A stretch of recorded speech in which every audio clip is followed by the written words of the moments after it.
Welcome to the Hunter's Advantage podcast, where a group of budget-minded hunters scour the woods for whitetail bucks and whatever other big game is in season. Tune in each week to hear the hilarious public and private land hunting stories and mistake-filled lessons learned. We believe that every hunt brings us closer to God and that we exist to share the good news. And now, your hosts, Christian Babcock and Jake Gaylord. That was weird hearing that. What's up, everybody? Welcome back to the Hunter's Advantage podcast, the live version. We haven't done one of these in over a month. It's good. It's good to be back. What's going on, Jake? So, how do you like this virtual after doing all the truck pods? It sucks. It's kind of boring. I feel like a little loner in this dark room, and I'm just like, well, the only thing that makes it better is the people that are going to be here dropping topics and questions and stuff. Yeah, that's the only thing that makes it better. But it's good to be back. I missed doing these ones. These ones are out of the virtual are some of my favorites. Yeah, for sure. So I did something today, actually. Besides spent $50 on a Trump hat, what'd you do? Oh, that was like 2 months ago, like right after the assassination or something. I was like, I'm all in. But no, I actually set out trail cameras today on my private pieces. Really? September 30th.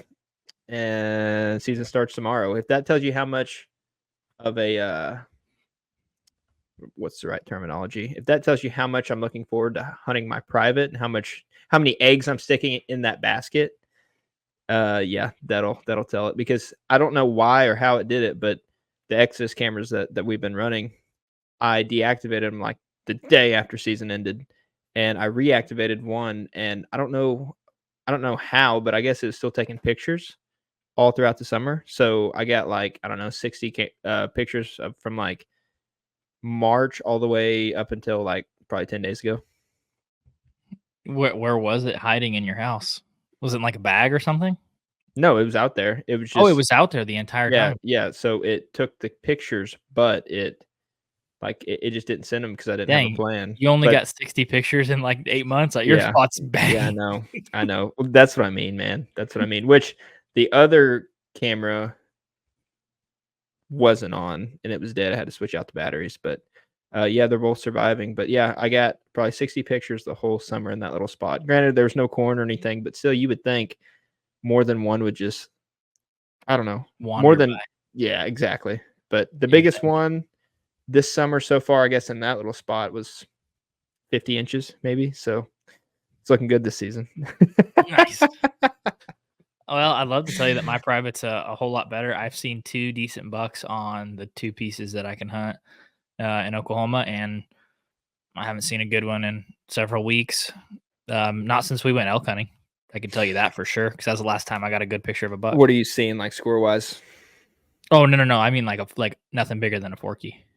Oh, nice. No, like a doe and some forkies and maybe a spike and a few forkies, which I'm like, it's 90 degrees, boys. I wouldn't be moving either. I get it. Right. Yeah, I get that, but still, I don't know. Usually, but that's odd for your lease. Yeah, it's usually pretty good. Yeah, because your lease is usually summer. Usually summer haven. I don't get it. It sounds like we're off to a great start this season, but yeah, absolutely. So I know we want to talk about some of our stuff that happened along, what was it, a week ago in Nebraska and Kansas, and I want to recap some of that. Let's say a few hellos and then we can get into that if that works. Kyle Ford Outdoors on Instagram said the Elk Boys. What's up, fellas? Don't put that on me. No Elk Boys here. Raghorn Boars. Yeah. Kurt Watkins, what are we talking about? That's up to you, man. We're all ears. Curtis K said Iowa starts tomorrow. Let's go. That's sick. I think Oklahoma starts tomorrow too. Texas actually opens 2 days Saturday. ago? Yeah, Saturday. Zach said, "Sup, fellas? His first sit kill isn't going as planned." Yeah. Hey, Zach. Here's what I learned. You can't be disappointed if you don't go. Someone send a doe out about now. Well, I hope a doe walks out in front of you. That's what I'm going to try to do. Like my very first couple sits in Oklahoma is definitely going to be doe patrol. Doe popping. Doe Patrol. Okay. All right. So we spent I'm getting all my days mixed up. What was it? Not this last weekend, but the weekend before, we were up in Kansas and Nebraska hunting, and I'd love to say we could do a full recap podcast on that, but we probably couldn't. We absolutely got It'd be more of a brief summary, I think. it'd be a 20-minute talk on, it's like, you like standing corn? I like standing corn. Something that I have a question on is like, how do you hunt standing corn, right? Like, because what we were trying to do is we were trying to get up, I don't know, like those connecting pieces of timber that would have like hopefully either tall grass on one side or maybe just a different crop field or like alfalfa or something. We were trying to get in Mhm. the tree lines right there, and we seen a crap ton of doe, but no bucks. And it's like, where are the bucks? Probably in the standing corn. So what do you do about it? I don't know. That was a we were talking about before the podcast. I was talking to I was listening to Bobby Worthington talk about expectations in hunting, and I was like, okay, I think I had pretty good expectations. My expectations weren't to go up there and shoot a 150-inch deer, so that's good. But my expectations were to see some deer, and we did do that. Like, we were consistently on deer. We were. I think my best evening, I saw 19 deer, but expecting, when you take a place that, let's just say, the average 1,000 acres has 100 or less in bedding, and you turn that place into a place with 800 acres of bedding, it dramatically changes that game. And so, from a mature buck's perspective, I was walking in some timber or some corn edge of this corn that was 12 foot tall, and then the grass on that bordered up next to the corn was also 12 foot tall. And I'm just like, how am I gonna kill a deer that's living in this right Yeah. now? That's a deer that's not moving very much because it's 85, 90 degrees or in the heat of the day. The question is just, I mean, the answer is just really, really tough. So I ate some tag soup in Kansas, and it's not very tasty. They couldn't have been too far off from cutting all that corn though, because when we were driving up, heading to Nebraska, the southern portion, or I say southern, probably like the south central part of the state was already being cut. And the closer you got, the more brown it was getting. But then we got up to kind of where you all were hunting, and it seemed more green than not. So it's like, dang, these things probably have at least a few more weeks left. And I mean, I know corn expert, but we I'm were no kind of dealing with the cornologist. same stuff. Yeah. Yeah, but then there was most of it was, 8 foot plus, but there was some that was still immature. There was some that was like 3 or 4. And I'm So like, what? that's So what were you guys doing? what we were doing is there was a lot of corn, a lot of standing corn, a lot of standing milo. What we decided is like, hey, you can mess around hunting those areas for a long period of time and see nothing but the back of your hand. And so we focused on hunting beans, standing beans, which most of them were bitter at that point. Most of them are yellow, and a lot of the stands weren't very thick, anyways. I never hunted alfalfa. There wasn't a ton of that around where we were at, Mhm. and what was there was on private. So we just hunted standing beans, and it was kind of one of those scenarios where it's like, am I hunting the best stuff right now? No, but I'm hunting something that if something does decide to show themselves, I can capitalize on it. And that's part of the game. I saw 19 deer one sit, 15 does and 4 bucks, and there was just nothing there that wowed me. And Right. every time you go out, especially in early season, it's not like you're just going to get wowed away. So So, I had do good you hunts. do you like that area better than where we hunted in 2022 or 23, whichever year it was? I do without the corn. Yeah, for sure. Really? Yeah, isolate bedding is even more isolated. There's less of it, so there's no hiding in terms of where they're going to be when there's not standing corn. It's just the standing corn makes it, dude. It makes it a nightmare. It makes you think Yeah. like Oh, I it know. makes you think you're going crazy. It's like a maze that you can't get out of. It's amazing. Yeah. Um, but I mean, you sound like you guys saw a lot of the same stuff we were seeing in Nebraska, right?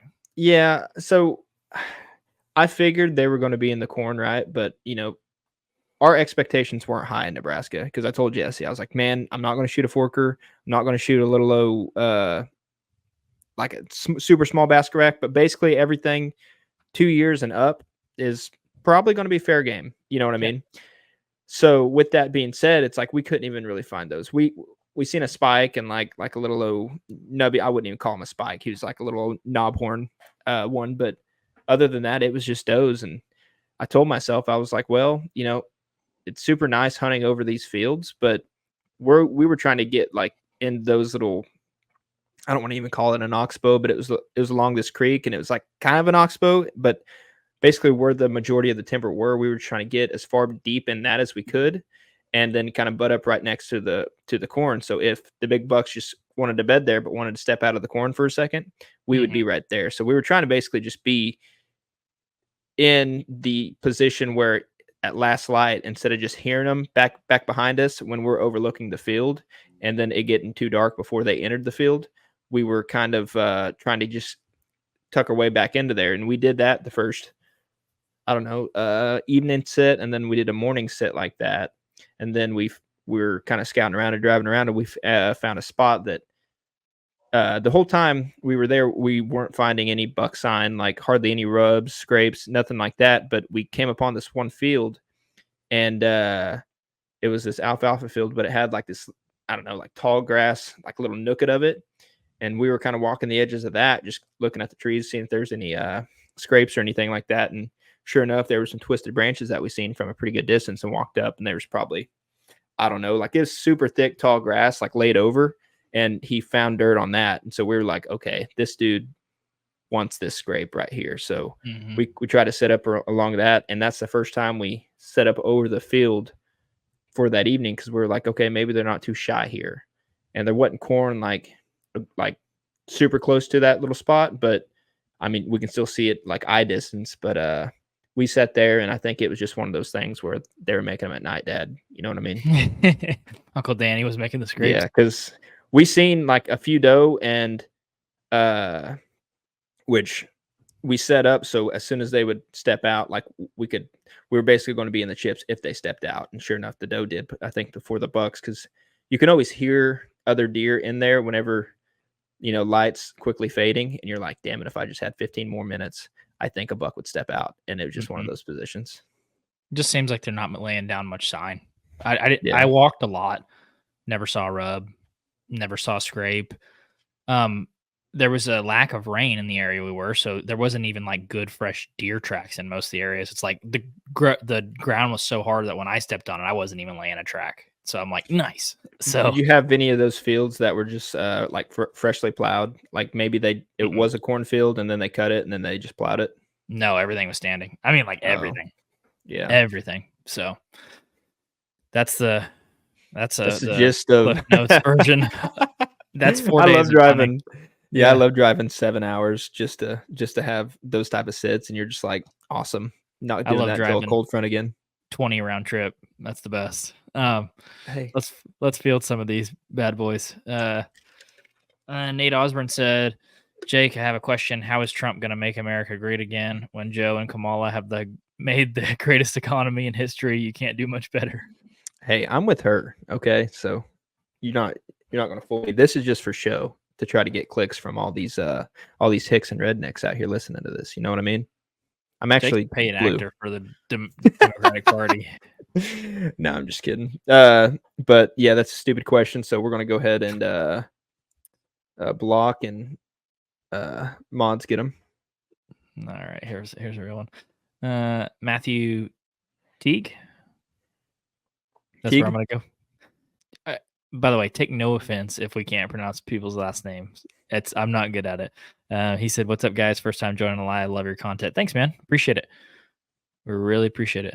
Okay, here's a good one from Nate Osborne. He said, "What's your favorite feature to hunt in the mountains? Terrain, benches, drainages, saddles, or thermal hubs?" What do you got for him, Jake? That's a pretty good question. Yeah, it is. My favorite feature. My favorite features. I thought it was thermal tsunamis. Yeah, but hey, if it rains, the air's going to be heavy, so the humidity is going to affect that. So you got to take that in consideration, But no, my favorite feature is wherever deer actually are. I'll hunt anywhere if I know a deer's there. So, yeah, we kill them on benches. We've seen a lot on drainages. Saddles, I don't know. I feel like those are like too far and few between. Like you can definitely find them on a map, but to go there instead. What do you classify as a saddle? Like, what does that mean to you? Like just a lower elevation of like 2 points. It's to me, most of the time, I would just honestly just classify it as a bench, but technically, I guess it would be a saddle. But Mhm. yeah, I would say drainage is probably my favorite. I think they're the easiest to find. I think they're the most prevalent where we hunt in the mountains. But I think the way you can differentiate one drainage from another one is sign. Like if there's three drainages and one of them has Uber sign in it, good scrapes, rubs, tracks, good bedding around it, and the others don't. That's how I'd pick between them. But it's easy to that's what kind of makes it tough too. Hunting public is everybody gets pretty good at identifying the drainages, and they're like, I'm yeah. just gonna walk up that one until I find something. And you're like, and they usually end up walking up finding me. So And that's that's kind of usually what how I it goes. mean about like the saddles and stuff, because like if you can identify them on a map, they're usually few and far between. So there's not very like a whole bunch of them like there are benches. You know what I mean? So I I usually don't look for those, but yeah. Would Um, would you call the booner spot a bench? that's a bench. Yeah. Yeah, okay, that's what I sorry, I didn't know if that was a thermal So tsunami or yeah. what. So let's say you're hunting a drainage, right? And you Yeah. had, I don't know, mountainous area. There's multiple drainages, obviously, in an area. What makes you sit down at that one particular drainage out of the others?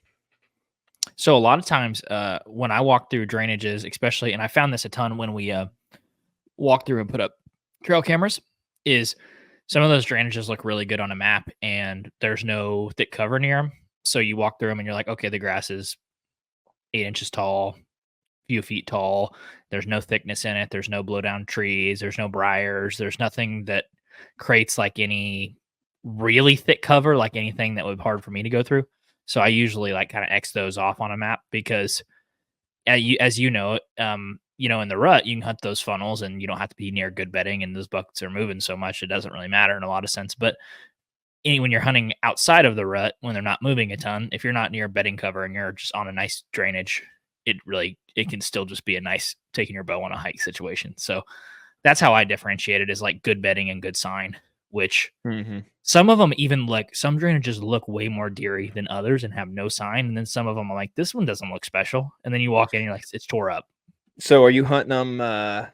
Just to kind of stay on this topic a little bit, are you hunting drainages only in a certain time of season? Like, let's say the rut over early season, or how does that usually work for you?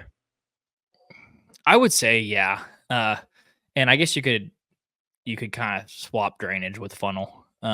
Like the community center for an example is like I don't consider that a drainage. I consider that like one giant kind of funnel. Or one giant it's not a bench on topography, but it's just where a bunch of different stuff comes together. I like to hunt those sort of areas in the early season, and then those drainages like where we were hunting um Mr. John, that Mm, area. I like hmm. that's more of a rut spot in my opinion. Like there's good bedding cover, but there's Yeah. nothing that kind of makes you feel like, oh, I'm right on top of him. Well, But that's the that's only. So in that spot right there, like what classifies, I think, is like a funnel rather than like a. I don't know. I don't want to get too like like technical. yeah, exactly. Yeah. But like I think a drainage, what I classify as a drainage is like that's the only that's the main or the limited. I don't want to say limited. The That's the most main prominent like pull travel to corridor. that area, right? Because Yeah. like in other areas, you might have fingers, which has like a lot of edges. Like it could meet a pine, a pine stand with an oak flat, and then you have like maybe some tall grass. Like though, like that little finger and stuff is different than what I classify as a funnel, right? Like a funnel is that 2 mile spot where like you have a sea of oaks or maybe just a sea of pines or something like that, and it all looks monotonous. And then there's this one particular thing right here that is a funnel, and it proved that because on that first cold front we got like 7 different bucks on those cameras, right? Mhm. So I don't know. That's just kind of how I classify it. Yeah.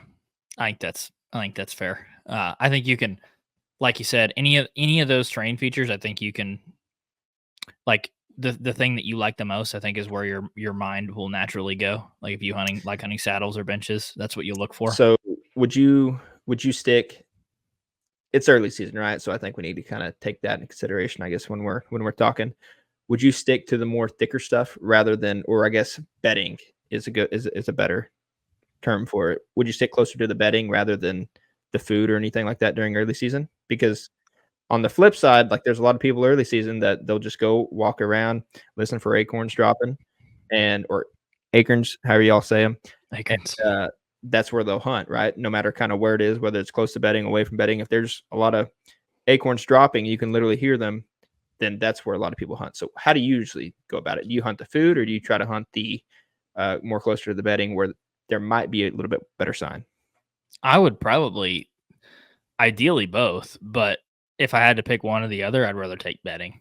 Like good, good trails, good thick like brush and briars, and because as much as I do, and a lot of the mountainous areas, there can be thin cover and there can be super thick cover. Like one example that I'm thinking of is like a select cut. I'm thinking of like a 2 to 3 year old select cut where it's like there's little bitty pines, there's little bitty oak brush, there's tree fall, deadfall, there's nice grasses coming out of it. And it's like so thick that like you're kind of walking with your bow above your head. That's the kind of stuff that I like to get close to in the early season.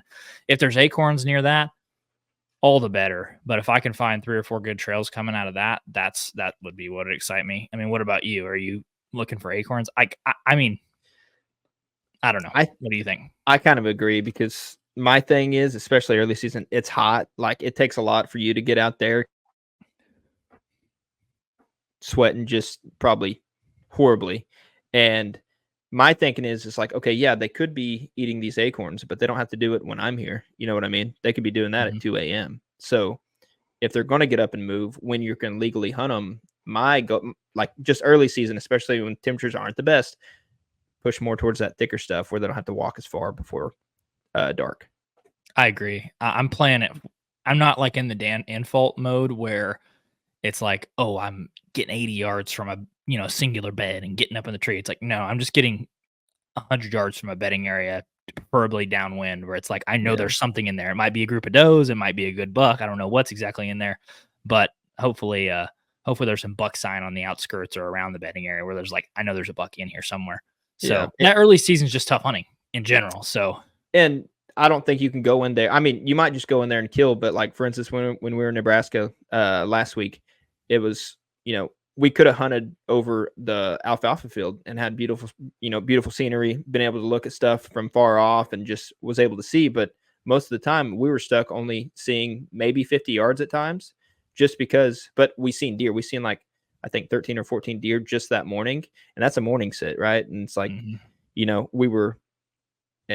weren't in the chips, I guess is what I'm trying to say, or we were, but we weren't able to get shot opportunities on all those doe we seen because they were 50 yards this way, 60 yards this way. But if we'd have spent more time in that area instead of just going around trying to find buck sign, all you'd have to do is situate yourself to that creek crossing where they were crossing that creek, which we seen, but we just didn't give it that much time. But that's what I would say is like, more than likely you're not going to be perfect on that first sit, especially early season, but you go in there, you kind of suck eggs for a little bit on not either seeing anything or not getting a shot opportunity, and then move. And you're just playing the long game, I guess is all I'm saying. Yeah, and if you can learn something for the next hunt where there's an actual weather front or something, because it's a lot more enjoyable. Like when we were in southern Kansas, like a few years ago, when you could sit over a bean field and all of a sudden you're like, okay, I seen them come out all the way on that side. And it's like, now I'm going to move all the way to that side. You're making major jumps sometimes, but in this instance, it's kind of like those little micro jumps, which are a lot more tedious to do. It is. That was a good question. I like that one. NC Deer Hunter said, how's it going, fellas? Please say prayers for our fellow hunters in Western North Carolina. It's devastating up here. Yeah, man. I've been seeing some of the hurricane stuff, and it is I didn't even understand that it like hit the Carolinas and stuff like that. So we had a buddy from Alma, Georgia, that said like he lost a bunch of his hunting properties that are like all destroyed too. So yeah, prayers go out to you, man. That's terrible. I haven't even kept up with the news that much. I just know I saw today like 100 people have passed away just from this hurricane alone. So we're with you in spirit, man. That's terrible. We got a few buddies that's linemen, and they traveled doing the storm damage and all that stuff. And they've been everywhere, and it's ridiculous. Yeah, Colby was like, I'm in Virginia. I was like, Virginia? That's not like the coast. Or I guess it is the coast, but I was thinking like down by Florida is where it was. But no, dude, it's all over the place right now. I guess that one was really, really bad. Okay, Jonah said, what's up, guys? What's up, man? He said, Christian, when are y'all coming to Louisiana? I'll hunt with y'all for a rutcation show. Awesome stuff. Thanks, man. We appreciate it. Man, as much as most people probably would say Louisiana is not where they want to go to hunt deer, I actually wouldn't mind going to Louisiana. I watched a Chris B video, and you might have watched this one too, Jake. It was probably 5-6 years ago. He shot a buck in Louisiana. It was probably a 110-inch buck, but it looked like it weighed like 260 pounds, like a river bottom buck. And I was like, I dream of shooting and deflating something like that. So I'd love to go to Louisiana. It's just another one on the list, man. I assume they don't have gators in like every Not region everywhere. of the state, but Yeah. could you imagine? It's like, dang, I was tracking my deer and all of a sudden I lost it to a gator. Because here we got to worry about coyotes, but they're probably got to worry about coyotes and gators. I would think. I would not be stepping in any water. My buddy Clayton, who's a neighbor here, he said that when they used to duck hunt, some of the guides would go through like 2 or 3 duck dogs in a season. Dude, I couldn't do that. I would drain the pond. Granted, I guess I could just a reservoir, a giant lake. Yeah, dude, I don't know if a gator took my dog, it would be like the Happy Gilmore scene of him trying to get his hand back. Yeah, that's what it would be. I'd be fishing like the swamp people, just pulling every one of them, shooting them in the back of the head, and just dissecting them right there. Yeah, but Louisiana, man, we would like to do that sometime. Louisiana, Arkansas, they're all on the list. They're all. If it has a whitetail, it's probably on the list. It's on the list. Veteran Outdoorsman said, "Hey everybody, hey man, how's it going?" He said, "Got my Missouri buck last week. Now I'm on some payroll." Okay, I don't know exactly what the payroll means, but I'm with you on the buck. That's awesome. Got your Missouri buck. Means he's probably not taking any time off work anytime soon. Oh, maybe. My senior translating correspondent, Jake, knows. I don't know. I don't know. Listen, I'm just trying to make America great again. All right. You got that Missouri buck. That's awesome. I think you can get a couple bucks in Missouri, so I'm sure you're not done either. I think 2. Okay, here we go. But hey, if he just has an abundance of bucks, I mean, I know 2 guys that would be willing to take a few off your hands or off your trail camera. Yep, I do know some exterminator services. Jonah said acorns are only worth wasting time if they have poop under the tree where I'm at. Interesting. Yeah. Yeah, I mean, if there's good acorns, there's going to be sign all over the place. Like, it makes me think of the community center, which is like some of the best acorn dropping trees in the area we hunt. And dude, there's always so much deer sign. But trails. Also, probably why I pick bedding over like acorns and stuff like that is because there's, at least where we hunt, where we try to focus around like oak flats and all that stuff, is there's usually more than one really good dropping acorn tree like in the vicinity. And it's like, you can only really see probably 30-40 yards. And it's like, dude, it's perfect for bow range. Like, you're usually not even having an opportunity to shoot outside of bow range. Yeah, but that's what I mean. It's like, which tree? Granted, I guess you can really put boots on the ground and find the best dropping oak one, but at the same time, it's like, okay, but you do all that work, and then by next weekend when you come back down, it's like, okay, that one ain't the best dropping oak anymore. They done moved on. So it's almost like chasing your tail a little bit. But think about it like this too. I never see oak trees. Like, I know people say, oh, I found this one big oak tree. I never find them in isolation like that. It's usually like a flat or a group of, several of them. It's usually not this huge one mythical tree that you can't put your arms around in the woods that you're like, this is the all-seeing tree. I think that has to do with like regions and stuff, because where we're at, like, it's impossible. Yeah, you don't see like a mono oak just chilling out there. I've never seen one like that where we hunt. And interesting enough, there was a where we were hunting in Kansas. There was this last weekend. There was an edge of the field, that bean field, like all the deer were like walking this one edge, and I was like, that's kind of weird. So Carol went on one edge of the field, and I went on the other edge the next day. And as I was going down it, there was like a shingle oak, like these giant oaks, and they were just ding, ding, ding, ding, ding, ding, ding. Like, it looked like somebody had a 40-pound bag of acorns and just was walking it with it cut open. And they were just down the entire edge of the bean field. There was just acorns the whole way. And I was like, okay, that makes sense. That's like one more little thing to narrow down a big area, make it even smaller. It's like this side has a bunch of oaks on it. Diversity. That was kind of cool. That was the first time I'd ran into that. Making sure we aren't missing anything from Instagram. Luke Babcock said, "Let me get one of those Oh, cups." sorry. We don't have these cups anymore. Jonah had a follow up. He said, "Bluff Edge is money. All the terrain features, in my opinion." We don't have a ton of like true bluffs. What do you think? That are huntable. No, and even if we do, we don't really use that as like a barrier. Oh, that they can only walk from here over now. We don't usually use that as like some sort of pinch point or anything like that. So we don't really have much experience with that. At least I don't. Here's a pretty good one. Peyton Carroll, I know this guy. Said, "Have you ever trusted a fart that was not a fart in the stand?" Do we not have a video of that, of what happens when you don't relatable. trust the fart? That's relatable. Talk about a poop tree or poop under a tree and on a tree and the side of the tree. Yeah. Carol loved yeah, you're talking about ruining my lease, huh? Yep. Carol had one so bad one time that 2 weeks later it was still there in the tree. So also I don't know what it is about the food you eat at deer camp or just the sleep schedule getting wacky, but it's like I feel like Mike Tyson hammers me when I'm at deer camp, like in the guts. I'm like, ugh. It's probably Justin's cooking, to be honest. That's true. What was it? What was it that one time? Was it a thing of spaghetti? It was like there was like 2 pounds of spaghetti left. And Justin was like, "Anybody want any more?" We're like, "We're good." He's like, "Well, I'm not gonna waste it. I'll finish it."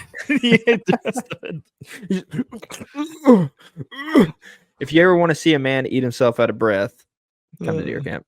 That's awesome. It's awesome. Listen, guys, we wouldn't be able to do the podcast if it wasn't for you all. So we just want to say that you guys are greatly appreciated, and thank you for following along each week. And speaking of support, we are partnered with Out on a Limb Manufacturing, and I can tell you from firsthand experience, Matt and Chase are great, down-to-earth guys, and they make some of the best saddle hunting products out there. Whether you're looking for a set of climbing sticks or a mobile, lightweight, hang-on tree stand, or maybe you're even a one-sticker. You mean tree Pilates? Yes, tree Pilates. If you've been to the grocery store or the gas station lately, you know that Uncle Joe is doing his absolute worst to take all your money. That's why we need hunting gear that lasts year after year. And trust me, I've been rocking the same Out on a Limb Shakar climbing sticks for 4 years and the Ridge Runner 2.0 saddle hunting platform for a few years as well. This gear is built to last. We can confidently say that Out on a Limb is the best bang for your buck. And it's the best gear if you want to deflate a big old buck. Ooh. Make sure you use code HNTA15 at outonalimbmfg.com for 15% off anything on their website. So if you can show them the same support that you guys show us, please go to outonalimbmfg.com and use code HNTA15 for 15% off at checkout. Now let's get back to the podcast. But that's an experience you can only get at deer camp. Trophy Husband Diaries. That's a nice name. I like that. Trophy Husband. I like creeks a lot. Yeah, I like creeks too. That's awesome. I know this guy. Jordan Schaffler said, "Love the content, guys. Keep up the great work. We will see you soon, Mr. Jordan." I heard you were about to acquire a new GoPro to film your 180 getting shot this year. That's kind of what I've been hearing. Yeah, we do need a response on that one, Jordan. He said, Veteran Outdoorsman said, should have said dope patrol. Can't get another till November. Oh yeah, that's right. So Missouri has that weird rule where it's like you can't get one until after the rifle season or something like that. It's a weird rule. If you kill a buck, like you can't just kill another one immediately. That's crazy. That'd get me in trouble with the green jeans. I wouldn't understand that rule. Huh. Well, that's kind of nice though, because then, he filled it so early and now it's like, okay, no pressure here. I'm just going to go swack a couple more doe. And then as soon as November, the best time of the year rolls around, it's like, okay, now I can get another buck. I know. That's nice. Like a good reason that'd be me sleeping in and only hunting does in the evenings. That's what that'd look like. Get all your honeydews done right before November. Mm-hmm. Exactly. Luke said on Instagram, he said, puts too many mushrooms in the food. I agree. Yep. Yeah. Which I'll eat it. It's fine. He's a mushroom fiend. Okay, here we go. This is the real. What's what people really want to know. Ryan Bryant said, "Who is your all-time Colvin center starting 5. Oh, what was his name? What was his name? The white Magumbo guy. What was his name? No. No? There was. Calvin Centers where he played basketball at college at Oklahoma State. Yeah, I can't even think of his name. He was so good. It doesn't matter. Probably You're not in the starting 5, okay? We don't need someone that can just do jump shots, okay? We need someone that can actually get in there and play defense, Ryan. So you're out. Oh, we can just take the OK State starting 5 that used to just come and dunk on people for no reason on the number 2 court, the good, or as we call it, the good court. I wouldn't want to play anymore, dude. OSU's quarterback, he's like my age, and it's like he's still in college. It's like nice. So On that Brandon Whedon model. You're about to retire if you go to the pros, like in 2 years. So it's nice. Dude, Oklahoma State is that. Somebody asked me this last week. Hey, who does Oklahoma State play next week? And I said they're 3-2. Their football season is over for me. I don't watch it anymore. Yeah. It's done. Yeah, and the 5 games hadn't even been like really any challenging. I don't think. They lost to K-State and then Utah. I mean, they're both ranked, but it's still like you're dead to me. NC Deer Hunter said, I hunt on the lower third part of the ridge where new rubs always show up season after season. So North Carolina actually that's real mountain hunting. I know I've drove through there the last year coming home from Ohio when all the leaves were off the trees. And I remember looking and being like, dude, that's the mountains right there. That's some mountain hunting. North Carolina's on my list too. I'd like to hunt up there. Lower third part of the ridge. I don't know anything about that though. Okay, what else we got? Okay, Jordan said, waiting on the GoPro to show up. There we go. Magician never reveals his secrets, Jordan. That's funny. Trent Decker said, season kicks off tomorrow, ready to head to the mountains. Nice. That's where all the deer live. That's where all the good bucks live, right? No. Wrong. Well, depends. If you're me, they live there. Sometimes you got to travel to go kill the big ones. I don't know. It's depressing. So I found that I have I think it's either 10 or 15 acres I can hunt, kind of over there by Chelsea, I believe. Really? Yeah. I guess my dad and Christy bought a little bit over there, and he was like, yeah, go throw a camera up, and it's just all hay meadow, and I guess it's like right beside a creek. So I'm going to go over there and just give it an attempt with the cell cam and see if that'll probably be the spot where you're like, there's a 180-inch deer in here. I hope so, because other than that, I'm just going to be like, well, I will be on doe patrol. 4 does will probably die in October because I don't give a damn. Why not get primed up for that rut opportunity? I just like we were talking about before the podcast, my 14-day forecast where I'm at here down in Texas is like there's not a day under 90-degree highs. It's like this is not October. This is the least excited I've ever been for an October, weather-wise, like ever. I look at it, I'm like, it's still summer. I walk outside and I'm like, which is weird because we've gotten a lot of good cold fronts in September, and now it's kind of warming back up in October, and it's like, ew. I know. But that is something that we need to do, though, and I assume you're going to in Texas. But Jordan, if you're still listening to this, you need to also probably implement this strategy, because down where we hunt, it's kind of a toss up whether or not we're actually going to seal the deal. So that's what we need to do. We're going to task ourselves with shooting 4 doe just as practice. And then when we go down there for our rutcation, as soon as Big Papa steps out, we did this. We've seen this before. So it's automatic. That's my strategy. Yeah. I would love to get my limit of does. If I go to Oklahoma in October, it will be to get my limit of does, like 4 of them. Man, I need to get me a jerky slicer. Yeah? Yeah. Because that's like, I'm missing that in the meat grinder. So basically I'm missing everything to process your food. I do have the air vac system, or whatever you call it. The bags. I'm slowly trying to grow that because I like my jerky. Like all the hams and stuff, jerky that crap up, because that usually doesn't make the best steaks in my opinion. Mm-hmm. Okay, here we go. We have a couple questions here. So Trent Decker said, as a public land hunter in Swauk, Southwest Oklahoma, where the trees are few and far between, what do y'all do about people that leave stands in the one tree in the area? Do you hunt it? Do you take it down? Do you move on? This is funny. So We were going we to talk actually, about this. yeah, we actually ran into that situation last week when me and Jesse were in Nebraska, because there was this really good spot and it had the most buck activity we've seen the whole time we were down there. And I say buck activity, just buck sign. And there was this big, it was a buddy stand, but it wasn't like one of those cheap buddies that just had like the metal benches. It actually had like the individual seats. And this man, Mhm. I don't know if it's legal or not in Nebraska, but he took a chainsaw or a pole saw, cut limbs back.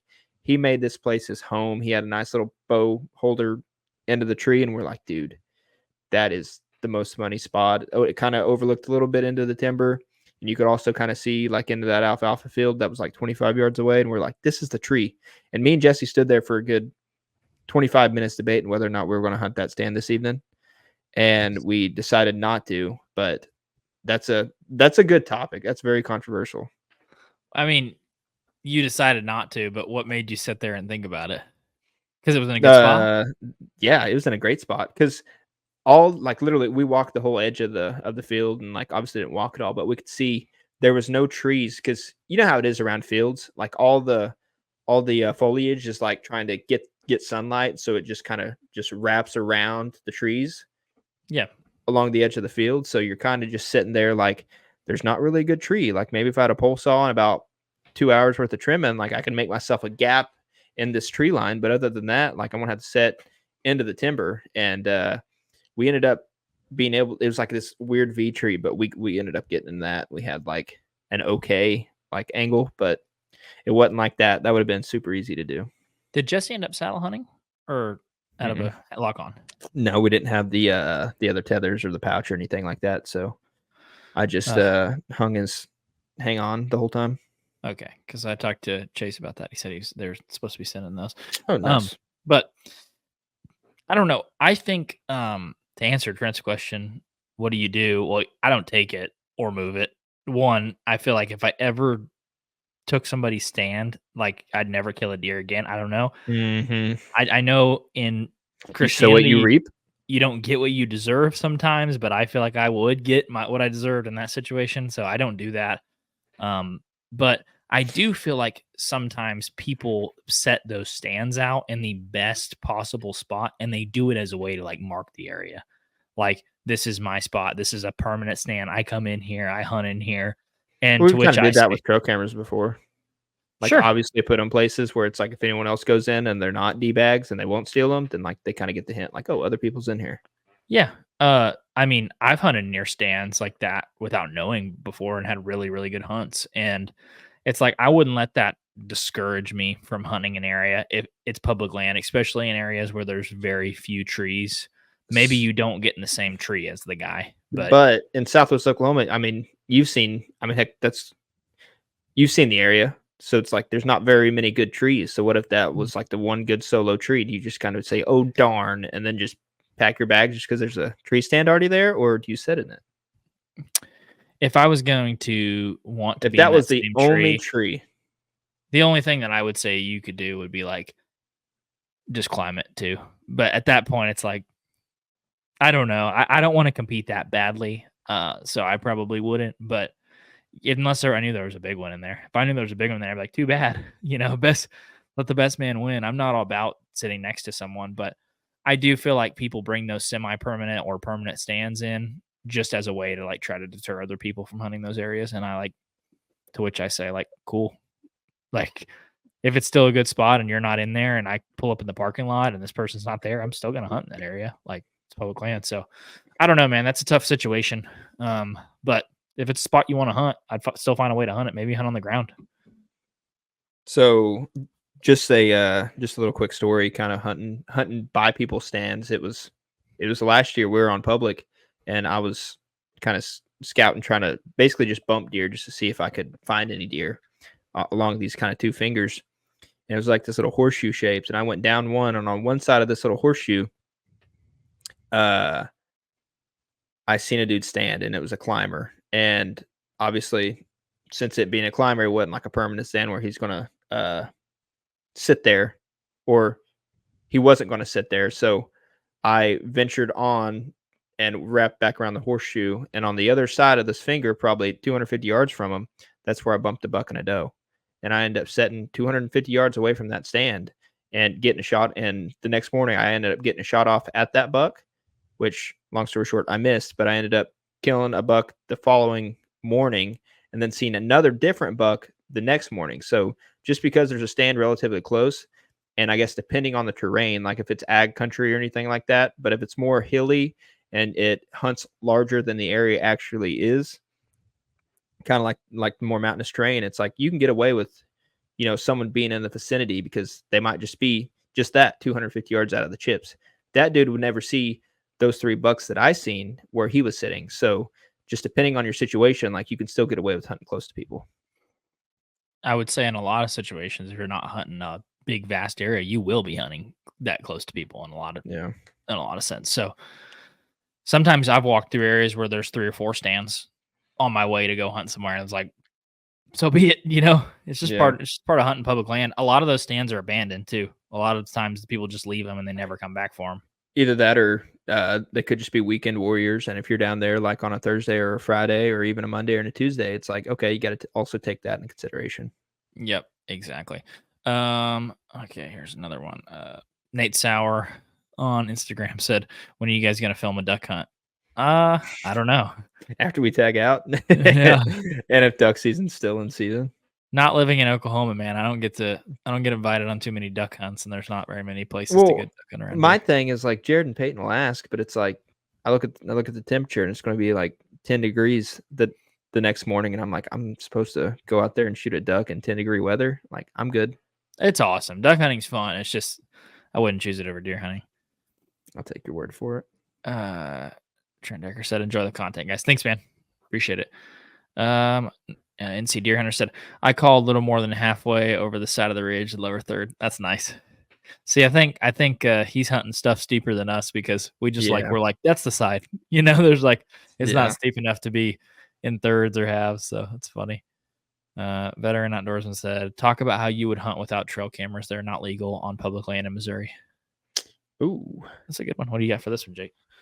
Jake only hunts with trail camera, so it's gonna be hard for him to. Yeah, basically. No, I think it could kind of be in any situation, but I would just obviously look for sign. And when you're looking for sign, and it depends where you're at. Like if you're hunting more mountainous area versus ag related stuff, there's different things to look for sign wise. But just in general, obviously look for sign. And if you feel like you're just in the chips or something gets your pecker a little hard and you got a good feeling about it, obviously set up there. But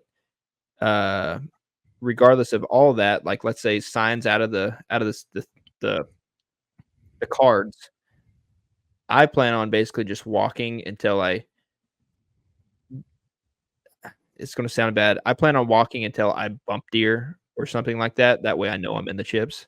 There's no better sign than seeing the things that make the sign. And, that's recent intel. Obviously, the deer was just now right there. Now, depending on whether it's rut or early season, that's probably the effectiveness of it. And it depends on how big your land is. If you're going to do this on private, wouldn't recommend it. But if you're going public for a weekend and it's a few hours out of your way, walk until you find deer, and then you can either bump them out of the beds or whatever you do, or maybe you just keep walking until you find even more killer sign and just do that. But that's what I kind of plan on doing, just using your Lamborghinis. And because trail cameras aside, like I think, and it's not new information, but I think they could kind of get people in pickles that you normally wouldn't get yourself in, right? Because I've been guilty of it too, and I assume you have too. In the past, you have trail cameras, and you go and check them on public because where we hunt, it's not the best cell service, and so you have your little SD card. You go check them in your SD card. And it's like, oh man, there's been 2 really good bucks here 5 days ago and then 8 days ago, and it's like cool, but are they there now? And it's like you don't know because you only have 2.5 days, maybe 3 days to get it done on a weekend. So it's just one of those ordeals. So I am going to tend to be on the more aggressive approach where if I have to bump deer to find deer, then that's just part of it. What about you? I can tell you right now, this is a good question right now because I don't have any any cameras out on public at the moment. So it's a different approach. I think the issue with using them on public and stuff, or just in general, is you're always looking in the past. Like, it's like there's a good buck here, or there's a good buck here 5 days ago. It's like, that doesn't mean he's 50 yards from your stand. That means he could be a half mile away, 2 miles away, 3 miles away. So I think it makes you rely more on your critical thinking skills and your most recent information. So that's how you would pick one area versus another, is knowing what's going on at that specific time, and then the sign aspect of it, and then obviously time on stand. But I would just go about it on, if it was the early part of the season, being as close to a good bedding area as I could be. If it was the rut, just being in the best funnel that I can be, maybe in between two bedding areas or bed to food. So just, you have to use your feet. That's a good way to put it. And I think that helps you be more curious and kind of stay after it in a more hungry way, like not having trail cameras, because we don't have trail cameras on our public, and I'm still extremely excited to go hunt. It was kind of a give or take. Like, and I'm not trying to be like a old wise grasshopper, but the more I hunt and the more we do this, the more I realize, like, okay, trail cameras, and especially in those type of situations on hunts where you have limited time, trail cameras are basically just for the next year. Does that make sense? Where you're not using them to hunt this year. Like, yeah, it's cool. There's one in the area, in this vicinity. Like, that's cool. But I think we've learned more about hunting deer on certain times on our piece of public just from previous intel that the trail cameras acquired, obviously, from like, okay, and it ain't new news, but just an example. We had a spot that was like maybe 100 yards off of a road where we hung like a double set when we were still using hang-ons. Mm-hmm. And that spot was kind of garbage. And all of October, we got people on that camera. But like November 7th, the very first cold front of November, it looked like a good spot. And if it looked like a good spot, there's like 145, 150 inch deer that came strolling by. And you're just like, oh, wow. So the morning of the first cold front on a spot that you would think a deer would normally use, they still use it, even though there's all this pressure here. And I just think if you have those little spots and you have just, I guess, when you should hunt areas versus when you should, I guess, kind of stay out, whether it's hot or whatever. Yeah. You're not going to be able to pull a lot of information away when you're hunting on not good conditions. So if it's super hot, it's going to be hard to judge an area on if it's good or not, because the deer aren't going to be moving very much anyways. Like, I know places I've hunted and I'm like, this spot sucks. And you go back on the first good cold front, you're like, they're everywhere. Dude, rattlesnake. Rattlesnake is a perfect example. All of October, it's like, okay, yeah, we've seen a doe. Peyton's seen a pretty, 120 inch buck. And then as soon as November hit, as soon as they started feeling a little frisky, Justin and Jordan went back there and they were having a heyday. Yep, they were in there like chin hair. I mean, I'm telling you, it's so funny. Every one of these things is so situational. But let's work through a couple more of these. Jeffrey Coker said, what's your thoughts on killing albino deer? Me and my brother have both killed one and both got mixed comments. Well, now that you told me you killed one, man, I'm extremely triggered. No, I'm just kidding. What do you think, Jake? Canceled. I would shoot one, dude.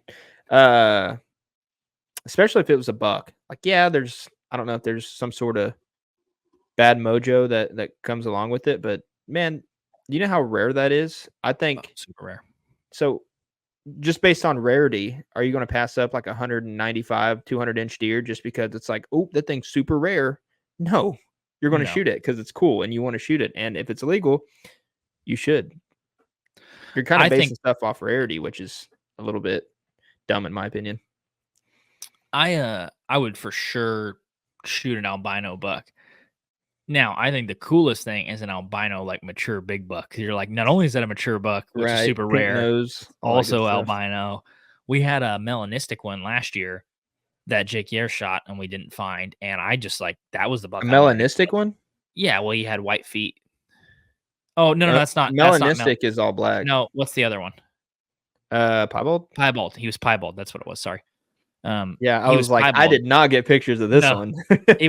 he was piebald. And he was the one that I wanted to shoot really bad. And Jake ended up shooting him. And Jake didn't even realize it was him until later. And he was like, yeah, he did have like snow white legs now that I looked at him. And we nicknamed him Snow White. And it was so cool because he was like 140 plus inch 8-point. Yeah. And he also had piebald legs. So I don't know. Those kind of things are super cool. I don't see why anybody would hate on that. Like maybe if you shot an albino fawn, it'd be like, oh, okay, that's kind of yeah. But still, I wouldn't judge you. Mark St. Martin II. I love it. Dude, this guy's a beast.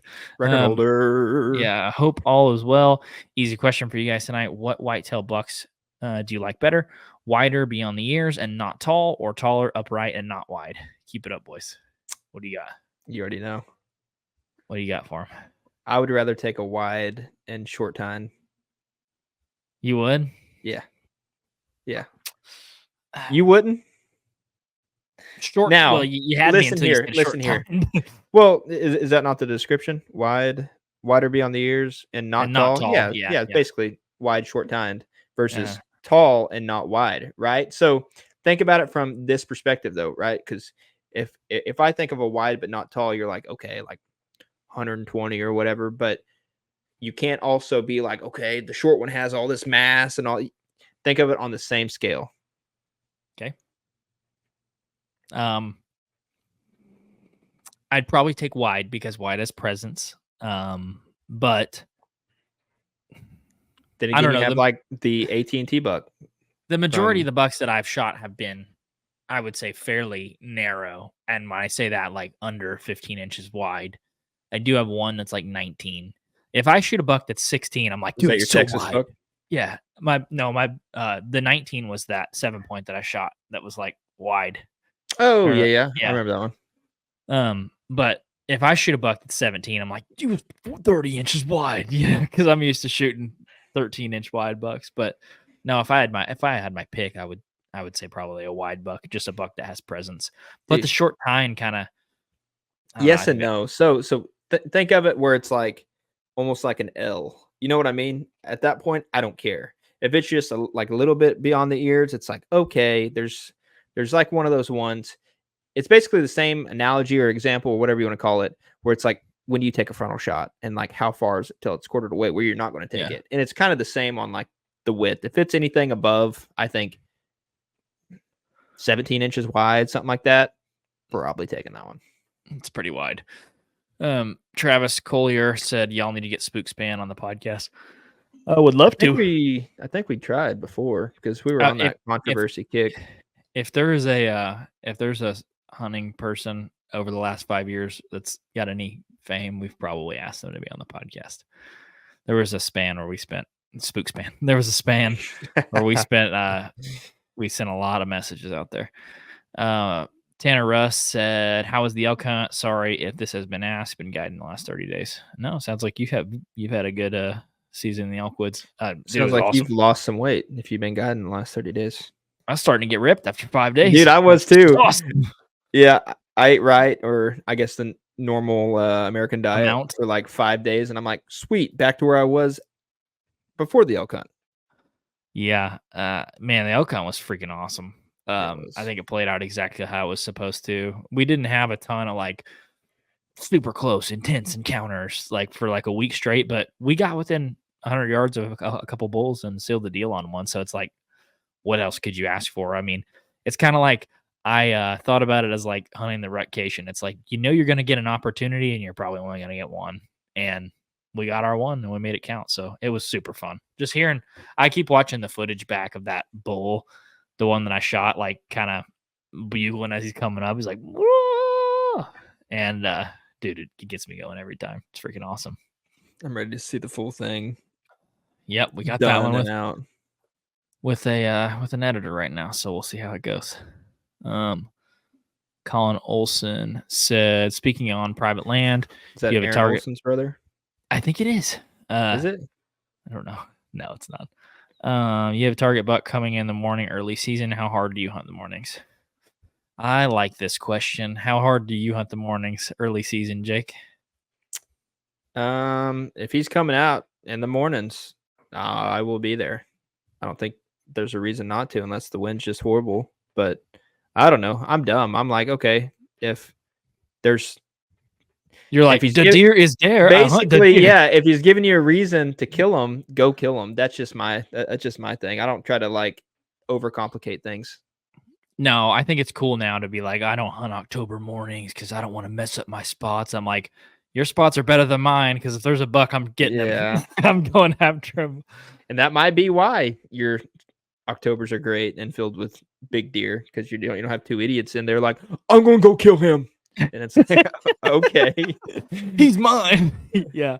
Dude, I hunt October mornings. And if I go on a trip, especially to public, I mean, you're talking about private, but like if I go hunting, I'm hunting the mornings. There's no way I'm staying in. If the wind's right and he's there, why wouldn't you? Yeah. So Bad Bennett said, are y'all reading Insta comments? Yes, we are. Mason said, make America great again. Cody Idle said, hey gentlemen, hey man, what's going on? Okay. We are reading Instagram comments. Mark St. Martin II said, I personally like the look of the taller, not as wide ones. Ooh. Jake's been getting sat down, man, by the community. How do you ban somebody? That's awesome. Mark Bruner said, just set up a new spot in Oklahoma. Consistently getting does on camera. Have had a camera set up for a little more than a week over a feeder. Not a buck yet. Southwest of Ardmore. So I know where you're at. Yep. Where's the bucks at? Thanks for the content. Listen regularly. Also, it's small, 10 acres, surrounded by mostly thick. It's a good question. What do you think? What do you think about that, Jake? Well, I don't really know his type of terrain, but it sounds like all the bedding's around him, around the 10 acres. So he might have a little bit of timber, a little bit of fieldage. I don't know, but just the way it sounds is it's just early season, right? And if you have a lot of thick around you, I would be really hopeful for November, because they probably use yours. Maybe you got like a finger trees or something running through your property. They probably use yours as a travel corridor going from thick to thick, is my guess, looking for does or running does or whatever they do. So just the way it sounds like that'd be okay. I'd probably consider that normal, because that's kind of the same way with my private here. Used to, before, when both the neighbors were good. I don't have very much bedding on mine, so they would use my creek, I guess, as a travel corridor going from thick to thick. And that's usually when I'd get mine, is, late November when they were running it. But so that's what I would say. Having the camera set up for a little more than a week, that wouldn't worry me too much if you're not getting any bucks yet. I can tell you I've had a camera set up for 2 months and I'm getting forkies and dose. So also, if you just set it up, it's on a small property. The smaller the property, the more intrusion you're going to do. You probably just put a lot of send down on the property, getting everything set up, and that's completely fine. You got to do that to get it set up. But if you're staying out of there, I would expect you, if there's some bucks in that surrounding timber, like you said, on the thick stuff, to start using it at some point, even if it's at night. So I would expect the does to hit it early and often, and then, hey, a good buck or any buck at all is not just gonna. It takes a while for them to get used to that sort of stuff, especially if it's a new feeder. They're hearing this go off every single day, and they're like, "I'm good." See, I really want to switch to gravity feeders because of that. Like, I only have 2 feeders, but like, I think there's a benefit in that, because I feel the same way about like that whole rattle. It also depends on the area, right? If you're hunting an area with little pressure and there's not a whole lot of people hunting around you or using feeder's probably not going to do too much. And also, like, the culture of your deer.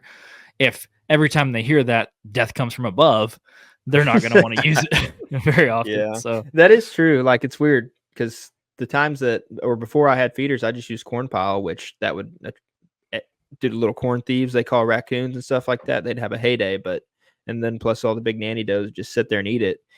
Wouldn't last very long, but I think I did see an uptick in bucks if there was corn on the ground versus the feeders. Yeah, but that wouldn't surprise me. That's just me.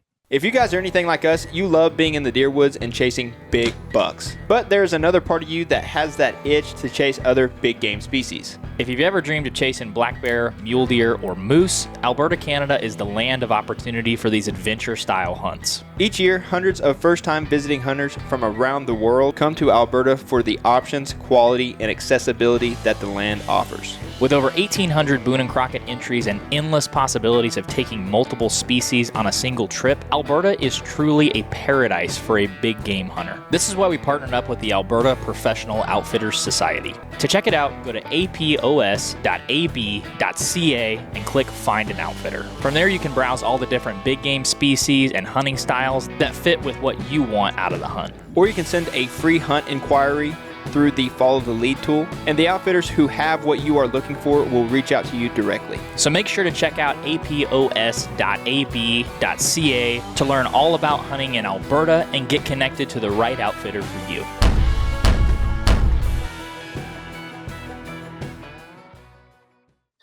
We got one from Instagram, kind of in the same vein.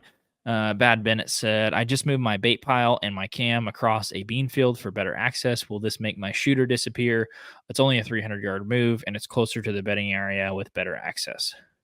So he moved his corn feeder closer his to the bait bedding pile. area? Bait pile, he said. Bait pile.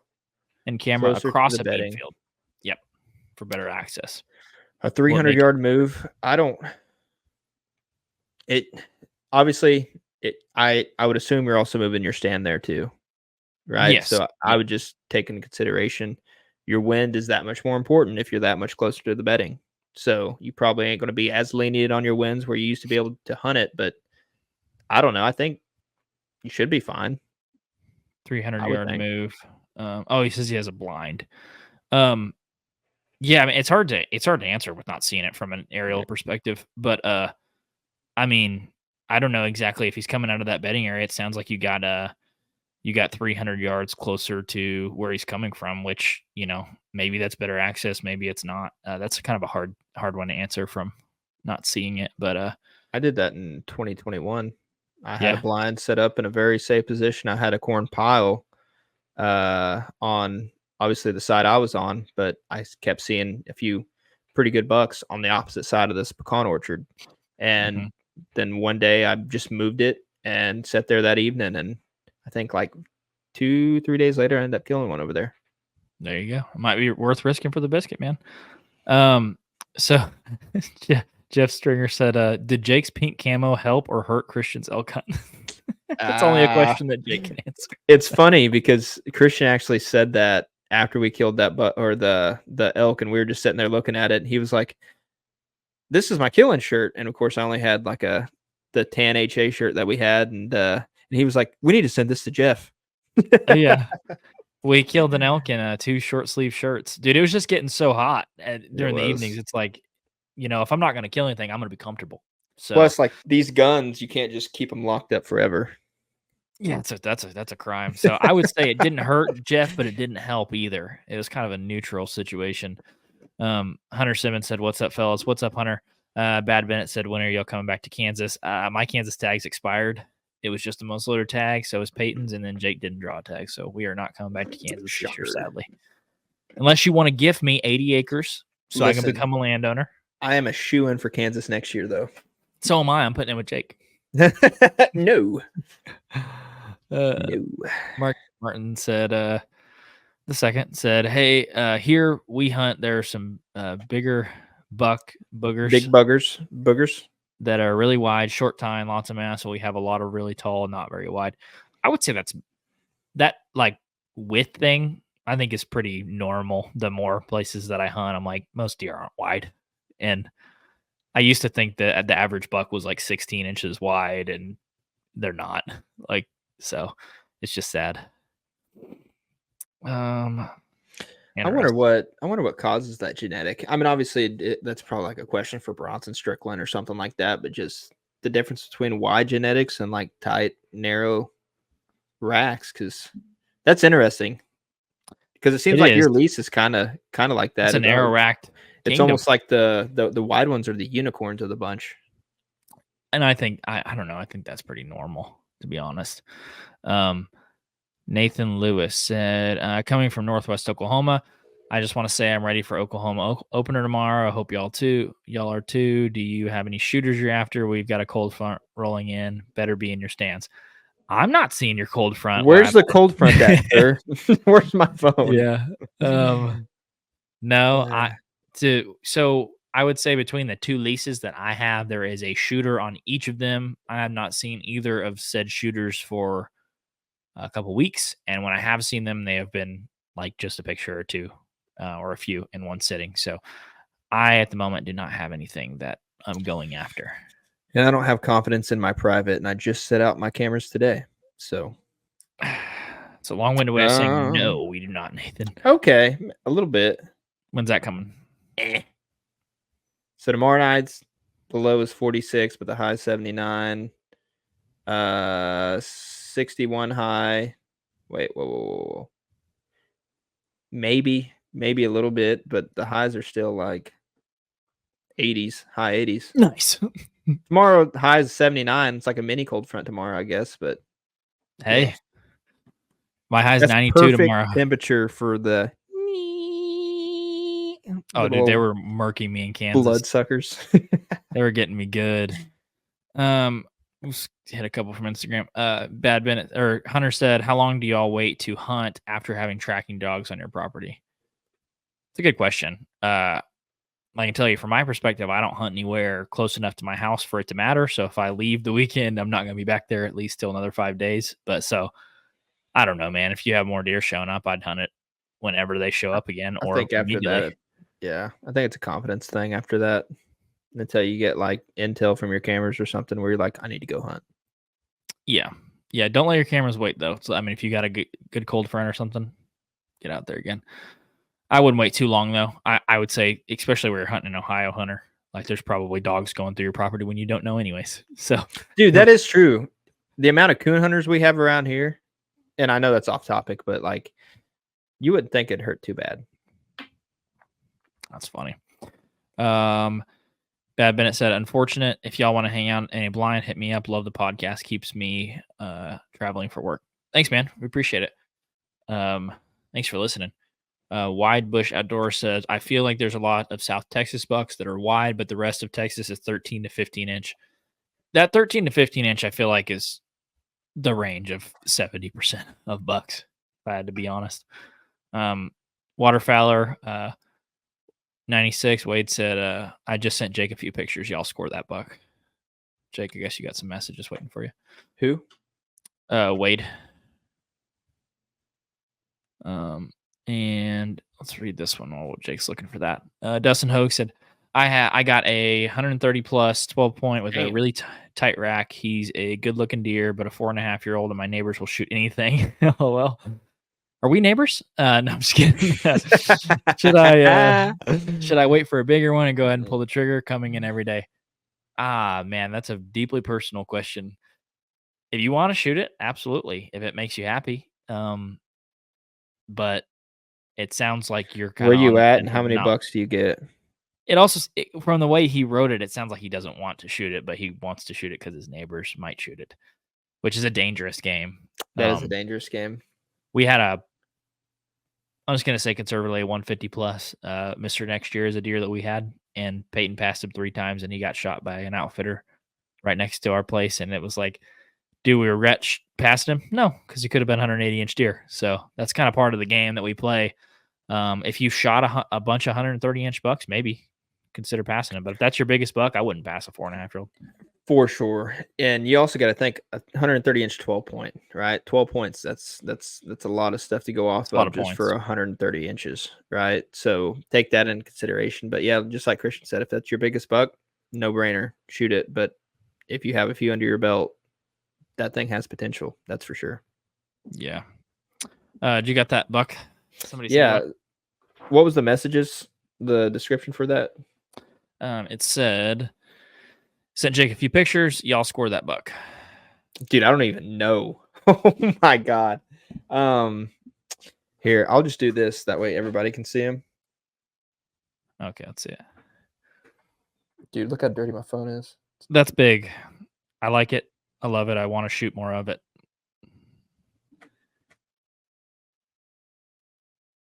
It's big. That's what I'd say. It's like it looks like a 150 plus, but I can't tell. Super great. What, dude? Him from the back? Oh my God. Just frame alone and that time length, it looks like a 150 plus to me. Yeah, that's a yes. A shooter. What's the score? Yes. Dead. That's crazy. That's a really nice one, Wade. Cody Idle said, I'm headed down to the King Ranch right now with Beatty. What? What, to turn him in? To get arrested? What's You want to talk about a good guide there, huh? Oh, man, that's funny. Jeff Stringer said, check out that blood trail video I sent to Christian. So this is This is the VPA That would be Omega. a very good video. Cody Idle and Charles Beatty on the King or Kennedy. Yeah. Oh my gosh, I'm guiding. So Jeff Stringer sent this to me. This is a VPA Omega with bleeders video. Check out. Tell me if this doesn't look like our elk hunt. I think our elk hunt had a better blood trail, if I'm honest. No, I mean, Jeff, that's disgusting. Like, that's awesome. I think when you see the blood trail from the elk that we shot, it looks just like that. It might be better than that. That one's awesome though. That's awesome. Dang. And I shot it with the red carpet. That's the I shot it definition with of the red VPA without the bleeders too, so that's even more impressive. So Cody Idle said he said he knows all the best spots. I wonder how. I wonder how. He has documentation. Jeff said send me the video. Yeah, I'll send you a clip of it. When we got off here. Okay. Mark Bruner said, right on. Thanks, guys. Congrats on the elk. Thank you, man. Appreciate it. And good luck out there. I hope your bucks start showing up. Nathan Lewis said 95 today up here and a high of 75. Yeah, so you are on a cold front. Yeah. And he said northwest Oklahoma, so I wonder exactly where he's at. I would. Man, that's the thing. You can be anywhere from like Woodward all the way up to Boise City by saying that. The Panhandle. If you're like, yeah, if you're by Boise, I mean, it's probably a little bit colder than it is over here. Dude, you get it was nuts just even going to New Mexico, being on like the same level as where you live in Oklahoma, just more further west where we were hunting. Mm-hmm. It was, dude, just so much colder in the morning, like 30, 40 degrees colder. Just the mountains too. We got into the mountains and it was like, it's cold. It's just, dude, it's awesome. If it drops 10 degrees more than normal, it's like, okay, this is nice. But will that make me travel a handful of hours to go hunt a piece of public? It's going to be a little bit colder than that now. Yeah. All right, here's another good one. Oh, he said Woodward County. Woodward County, yes. Nice. Rob Emery said, okay, opener tomorrow. Let's go. Eastern Oklahoma public land hunter with some backstrap fever. Hoping to score the morning. It's crazy. I feel like that backstrap fever is kind of going around right now. That's a heck of a song too. Oh gosh, dude, it is. Old Nuge. Yeah. Only certain people know what we're talking about there, but man, hot temps in October, the opener, man, I would be laying down some backstrap fever. Okay, here we go. Hunter Simmons said, do y'all shoot does with yearlings or strictly lone nanny does? Well, I can't do it. Jake's like, why shoot the doe with a yearling when I can shoot the yearling? That's kind of his thought. Tender meat. The thing wasn't pregnant, so like you can shoot it any time of the year, really. Oh Lord. But no. I will not shoot a doe with a fawn, or at least knowingly, I won't shoot a doe with a fawn. That's what I'll say. Knowingly. There you go. I had a perfect opportunity. So there was this doe that I saw 2 evenings in a row in Kansas, and closest I've ever been to a deer was not this last weekend, the weekend before in Kansas. And I had this doe walk out. She walked out at like 60 yards, and I was sitting there with my muzzleloader, and I took my big elk pack in. So I was like, I can cut her up and walk her out of here. So I was like, I'm going to shoot this doe.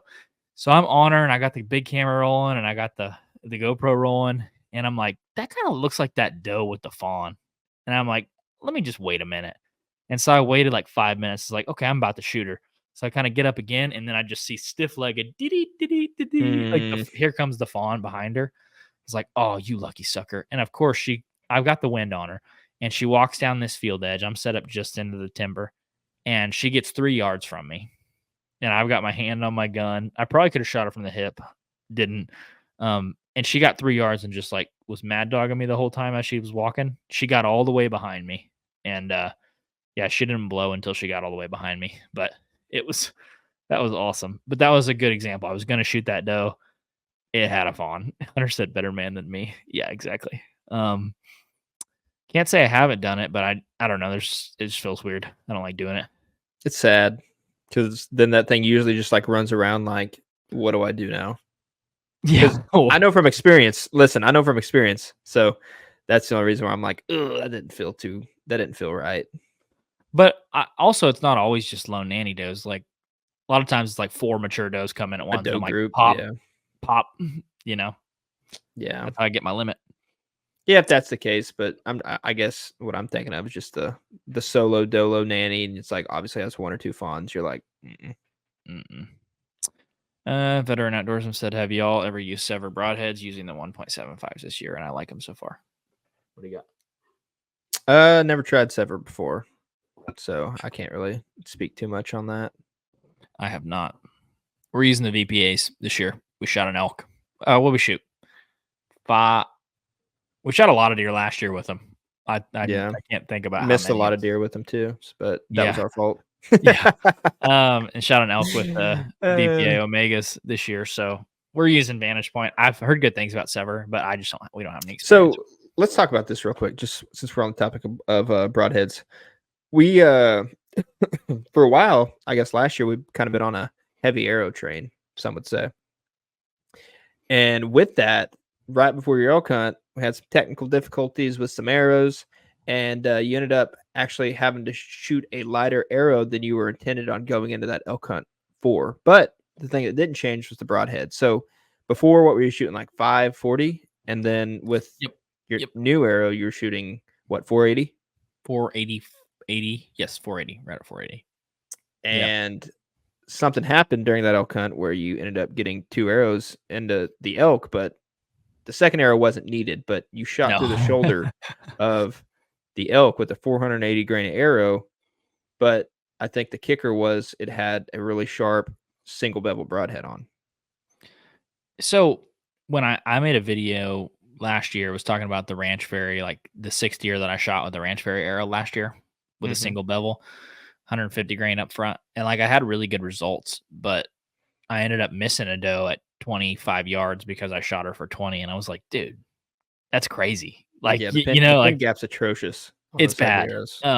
It's bad. And the Western stuff, you realize, like, if you get under 100 from an antelope, like, I'm close, So. But that was one of the, like, I guess one of the common questions was, okay, will it do the same thing if it has the same broadhead on it? Will a lighter arrow do the same thing as this heavy arrow, but just with a different, what am I trying to say here? It's late. I'm sorry. Need caffeine. No, the question that I had was, is it the arrow weight or is it the broadhead advantage of shooting, a small single bevel? And one of the top comments, like liked comments, was nice testing. Do the same thing. Use the exact same broadhead.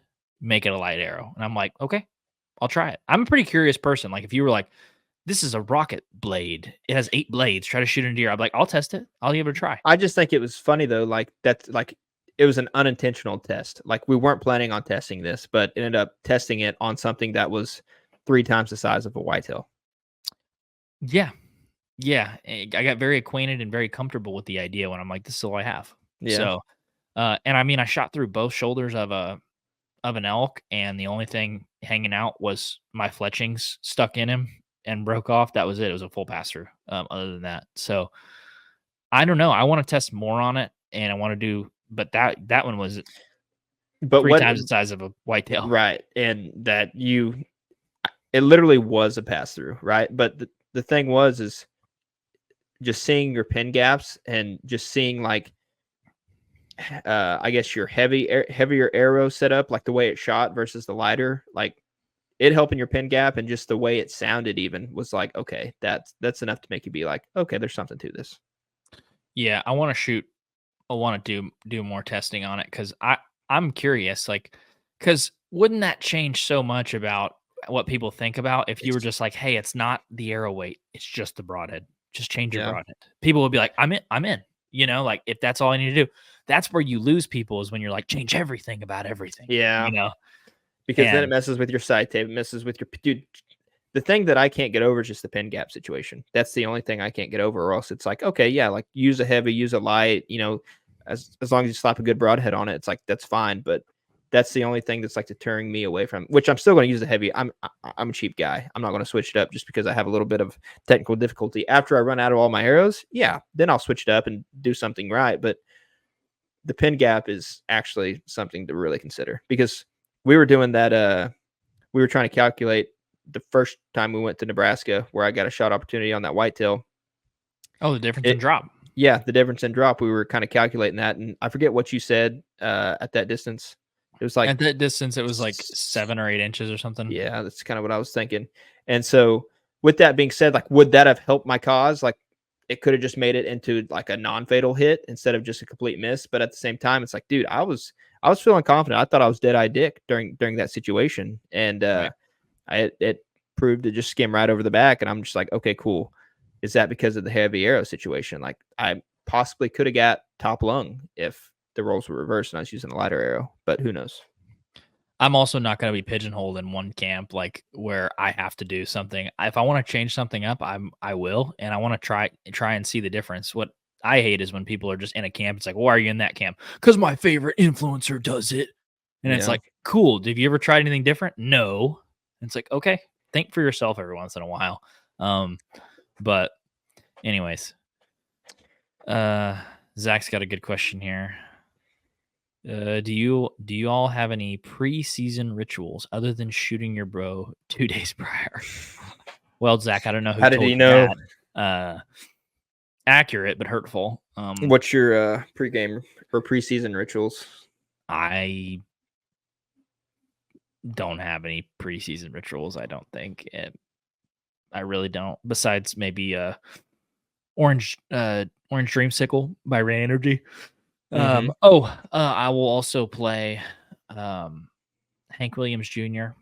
Country Boy Can't Survive. Me and Justin played that when I was like 8 years old. I'll play that song. I'll play Stranglehold by Ted Nugent. That gets me going, makes me want to deflate something. But that's my only preseason rituals, are those 3 things, I think. Yeah, that's good. I don't know. It isn't really rituals, but I'll just always make sure I have certain things, right? Like, Like what? it'll be high of 92, and I'll always make sure I have like a sweatshirt or some hooded thing in my bag, regardless of the type of season or where I'm Why? hunting or anything. Mosquitoes, or if it gets a little bit nippy for somehow, some way, but like mainly mosquitoes. And then I always have some sort of caffeinated drink on me, always, and that usually sets it off right. That's what you need to have a good season opener.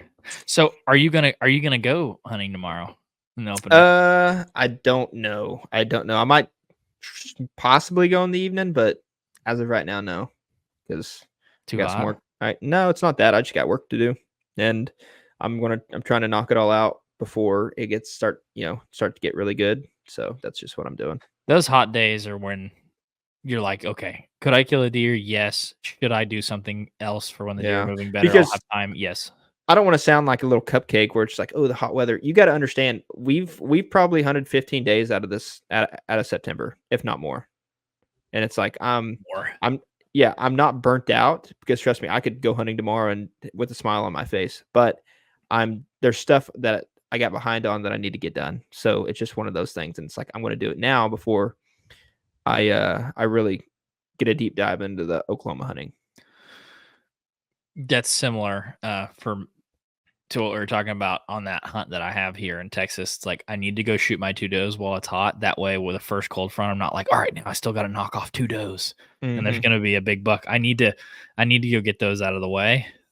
So that way, when the cold front comes, because it will come inevitably. It doesn't look good now, and it doesn't look good. You bet your butt when it comes, I will be there. But it's just like, other than that, I need something else to kind of draw me out there, because I don't know. It depends. Like, if I have a monster buck show up for some reason, I get a ding on my camera, probably going to go tomorrow. I'll make time. But other than that, it's just, I don't know. Until then, just got to play the cards right. Yeah, let's field a couple more here. Veteran outdoorsman. I've shot 660 down to 425, and both have their advantages. Just have to figure out which advantages are more important to you. Yeah. I agree think with that. if you're over a feeder 25 yards away, shoot as heavy as you freaking want. Yeah. But other than that, if it's like, especially if you're hunting public and you're spot jumping and deer's going to come in differently than you think, and it's like there's no reason for them to stop on this trail, and like you have limited time, I guess is what I should say. I'm finding out that the lighter arrow setup for your pin gap situation, just solely pin gap, is the reason to switch for a lighter situation. Yeah, that's a good point. Have you felt after doing so much run and gun hunting, like walking, calling, spot and stalking and stuff? Like I went hunting in Kansas when we went to Kansas. It was hard for me to sit still. I think if you know you're in a good spot, I think it's easy. Yeah, But I was like wanting to get up and walk around. I don't know why. Now I'm like, well, can I walk and kill a deer? you also That's had a what gun in your hand, so that was probably another portion of it. even here in Texas where I'm at, I'm like, where would I go sit tomorrow? And then I'm like, I just want to walk around. Yeah. Like, that's literally what I want. I just want to walk around and find one. The West is it's infiltrated. Hey, you can go whitetail right tag. up to Nebraska and fill your antelope tag.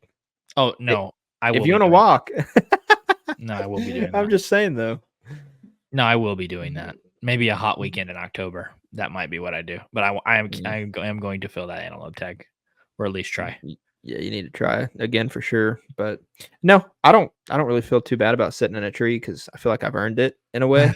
But no, I'm excited. I'm just ready to get down to the more mountainous areas and start picking that apart again because I miss it. I sent you a video of the deer I was talking about. Okay, sweet, Dustin. We'll check it out. Well, we're kind of out of questions here. We're running up on an hour and a half, but this has been fun. Oh, I like lives. Just a few housekeeping tidbits.